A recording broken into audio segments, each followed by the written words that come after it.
Urgent बार Shubham films.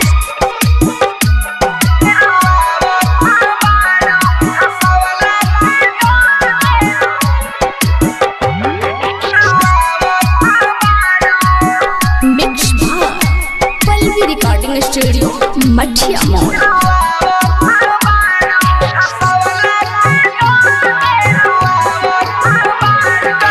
जनम के बदला सधावत बारू हंसवला के जोगे रोआवत बारू कवन जनम के बदला सधावत बारू हंसवला के जोगे रोआवत बारू भइल बाटे हमरा से कहवन गलती बोलावला बोलगे नया हवत बारू कवन जनम के बदला सधावत बारू हंसवला के जोगे रोआवत बारू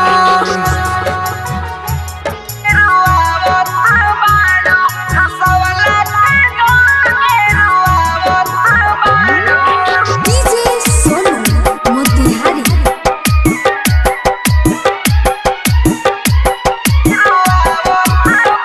जो प्यार नहीं रहे तो बोल दे तू साफ हो हम दिन तो के कह देती माफ हो। जब प्यार नहीं रहे तो बोल दे तू साफ हो हम दिन तो के कह देती माफ हो। सुनो तहारा कुछ हो के पहरे न पाला तो प्यार को के ओइसो न कोई न जाला तो प्यार को के ओइसो न कोई न जाला।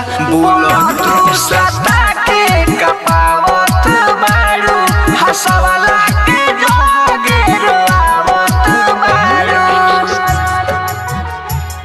रोआवत बारू हंसवला के जोगे रोआवत बारू। डीजे सोनू मोतिहारी।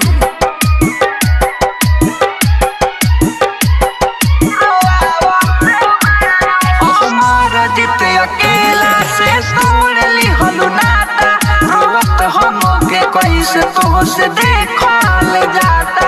हमारा जित अकेला से तोड़ ली हलू नाता रोवत हम के कैसे तो से देखल जाता। लगे दिलवा तोहर हो गइल बा कठोर हो लगे आके नाही पोछता रुलोर हो लगे आके नाही पोछता रुलोर हो तुम के से